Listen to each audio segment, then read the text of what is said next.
Melusine is a sort of mermaid, well known in northern and western France, Luxembourg, and the Netherlands. She is often portrayed as a beautiful female freshwater spirit. Melusine was the child of a human king, and her mother was a fairy. She was cursed by her mother to turn into a snake from the waist down every Saturday in retaliation for taking revenge on her father. But this curse would not prevent her from being happy if her beastly form was not seen by her beloved. In the Colombier forest in Poitou, Melusine met the nobleman Raymond while he was out hunting. They fell in love and married, but Melusine made Raymond promise that he would never come into her room on Saturdays. He agreed, and the couple lived happily together for many years. Melusine bore him several children and helped her husband rule their land, a very prosperous period for the region. But gossip spread about Melusine's absence on Saturdays, and prompted by a relative, Raymond became suspicious of his wife's fidelity. Fueled by mistrust and curiosity, he spied on his wife through the keyhole, and Melusine was having her bath when she was seen in her snake form. Raymond was horrified and kept his wrongdoing a secret.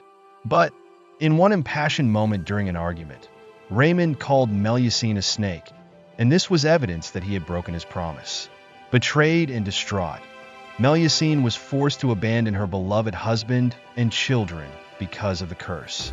She turned into a mythical dragon-like being and flew away, abandoning Raymond in despair and regret. She could never return to her human form, but from a distance, she always watched her children and grandchildren grow up. The mythical mother of the French dynasty of the House of Lusignan, Melusine gave a mystical aura to the nobles born into this family.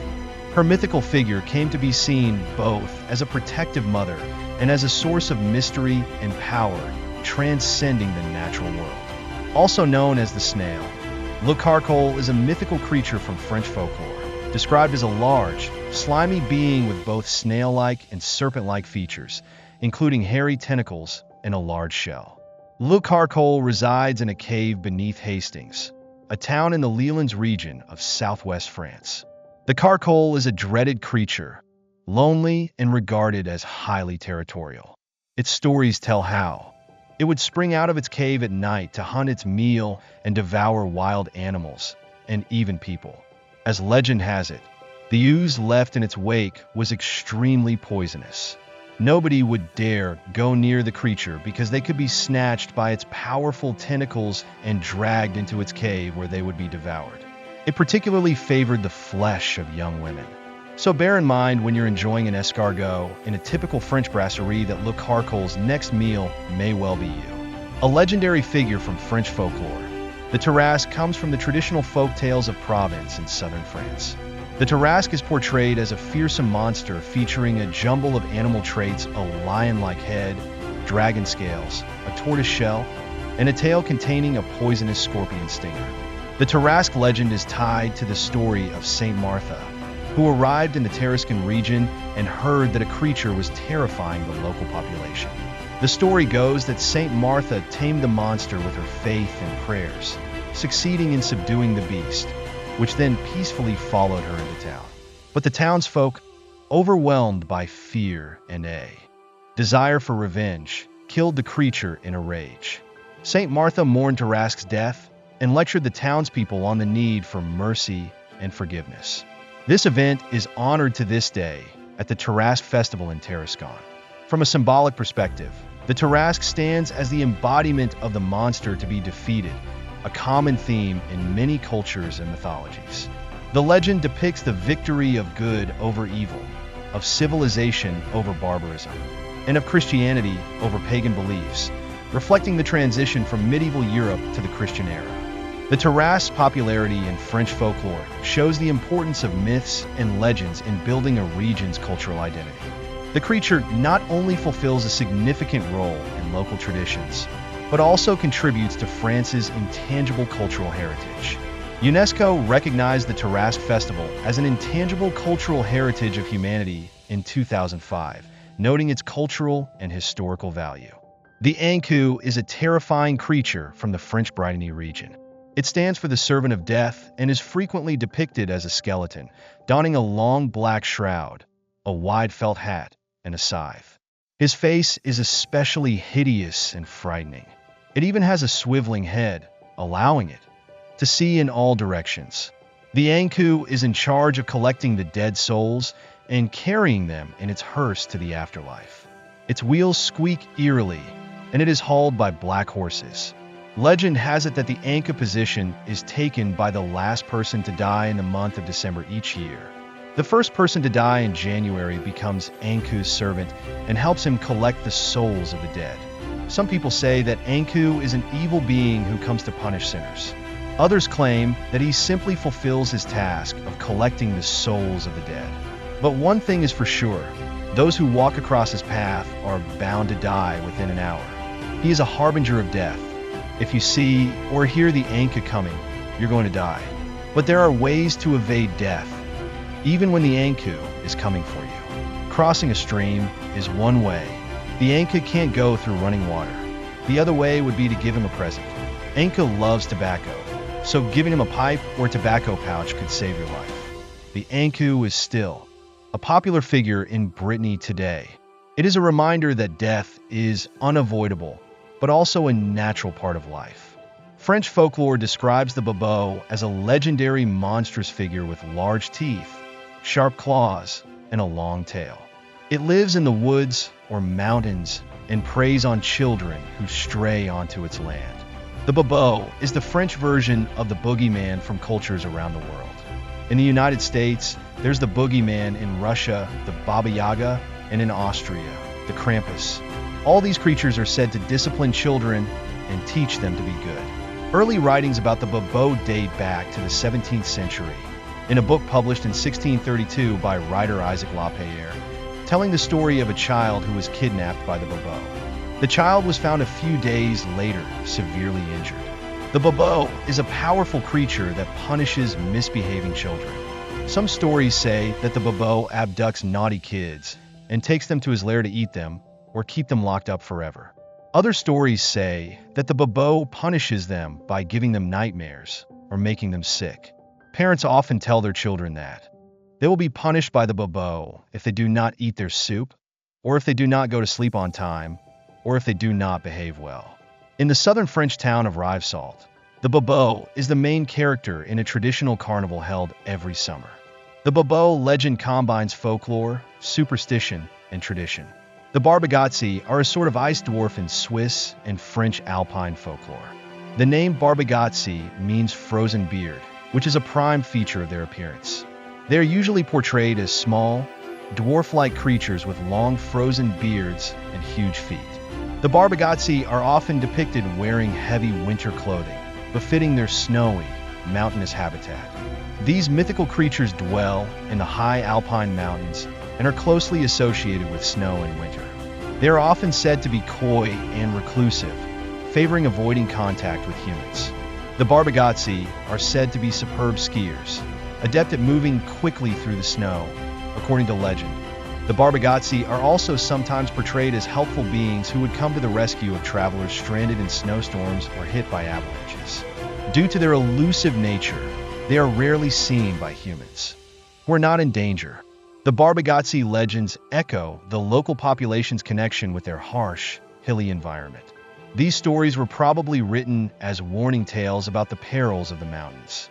The Barbagazzi are a tantalizing example of how different cultures embody natural elements and landscapes, making mythical beings that reflect their surroundings and social values. The Colliber is a sort of French dragon with a snake or salamander body and wings, and is also able to spit fire or poison. They are known to inhabit rivers and lakes. In Provence, the Colliber legend is tied to the River Rhone, where the creatures are believed to dwell. The Colliber stories generally involve themes of bravery and heroism. Legends often recount the journey of a hero or heroine facing the monster to protect their community or attain some kind of personal achievement. These stories can range from tales of hunting and battle to accounts stressing cleverness and cunning to defeat the creature. The tale of Saint and the Colubra is one of the most famous legends surrounding these mythical creatures. It takes place in a small town in southern France's region of Provence. The creature terrified the town by devouring the livestock, destroying the crops, and frightening the population. The town's rescue was provided by Saint a bishop who was much respected and venerated in the region. As the story goes, Saint with only his faith and a cross challenged Colobra. He did not resort to violence, but rather to his faith in Christ to overwhelm the beast. Some versions of the legend say that he exorcised Colobra's demon, turning the ferocious creature into a harmless snake, which then wrapped itself around his walking stick. Saint Veron and the Calabria's legend not only epitomizes the victory of good over evil, but also echoes common themes in the medieval era, such as the supremacy of the Christian faith over pagan or natural forces, and the idea that real strength comes not through violence, but through faith and moral conviction. Calabra's image also found its way into art and popular culture, be it in sculptures on city coats of arms or at local festivals. The Calabre remains a powerful representation. The Dames Blanches are female spirits or fairies from French folklore. They are commonly spotted in the Lorraine and Normandy regions, but can also be found in other parts of France. The Dames Blanches are pretty young women with long flowing white hair, wearing long white dresses enveloped in mist or light. They are seen as kind-hearted spirits, but they can also be dangerous. They haunt forests, lakes, and other natural places, but are also often associated with specific sites and events in French history. One of these famous Dames Blanches resides in the de Chambord. She is supposed to be the ghost of Marie de Medici, the second wife of King Henry IV of France. She was arrested there after being accused of plotting against her son, King Louis XIII. She died in exile in 1642, but it is rumored that her ghost still haunts the castle. Another famous Dame Blanche is the one on Avignon Bridge. Legend has it that this place is haunted by the ghost of a young woman who drowned in the river below, or that Dame Blanche would show up to travelers on the bridge, asking them to help her find her lost son. Whenever the traveler declined, the Dame Blanche would curse him. One common story about the Dames Blanches is that they appear to young men and ask them to dance. If he refuses, she puts a curse on him. If he agrees to dance with her, the boy will dance until he collapses from exhaustion. The castle of Toussaint is also known for its Dames Blanches. The legend goes that was the daughter of Count Raymond VI of Toulouse around 1207. Infatuated with a troubadour, she fled with him to escape an arranged marriage. The Count determined a hefty reward for anyone who could bring back the kidnapper's head. So, they took refuge in the Toussaints, where they vanished mysteriously. It is believed to haunt the castle ramparts at night. The Dames Blanches are also related to certain natural phenomena. According to legend, the Dame Blanche of the Pyrenees Mountains was behind the sudden snowstorms in the mountains. The Dame Blanche of the Loire Valley was responsible for the mist ascending from the river. The Dames Blanches are fascinating and frightening to people who visit their habitats, and even if you know that they are only legend and part of folklore, you should always be careful of the unknown. The gargoyle is a legendary French mythical creature, often represented as a grotesque and frightening stone sculpture. Its name comes from the French word gargoyle, which means throat. The reason for this is that gargoyles were originally thought to have the ability to swallow and destroy evil spirits. Gargoyles emerged as a way of deflecting rainwater from building roofs. The spouts in their mouths would redirect rainwater away from the building's walls and foundations, preventing erosion and damage. Gargoyles also became popular as decorative elements and a way of warding off evil spirits and guarding buildings against any evil. A French legend says that the first gargoyle originated in the Rouen region.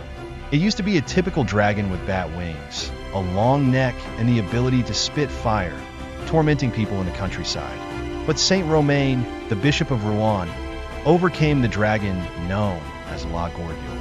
Having subdued the dragon with a crucifix or with the help of a convict, the monster was entirely burned, leaving only its head and neck. Its head was hung on the wall of the newly built church to scare away evil spirits and used for protection. To commemorate Saint Romain and his helper, the archbishops of Rouen were given the right to free a prisoner on the day dedicated to the saint. As time passed, the word gargoyle came to be understood as referring to all kinds of grotesque stone sculptures, whether they had a specific practical purpose or not. Gargoyles can be found in many medieval churches and cathedrals throughout Europe, and became a popular symbol of Gothic architecture. Gothic cathedrals were adorned with dozens or even hundreds of gargoyles, both inside and out. The most famous gargoyles in the world can be found in Notre Dame Cathedral in Paris. Besides their presence in architecture, gargoyles were immortalized in literature by the French writer Victor Hugo in his work The Hunchback of Notre Dame. In this novel, the gargoyles, although inanimate entities, are Quasimodo's sole companions, as he lives in the cathedral bell tower. Like Quasimodo, gargoyles are usually figures that strike fear into the heart because of their outward appearance, but there is a benevolent soul behind their grotesque appearance. This is a classic example of not judging a book by its cover.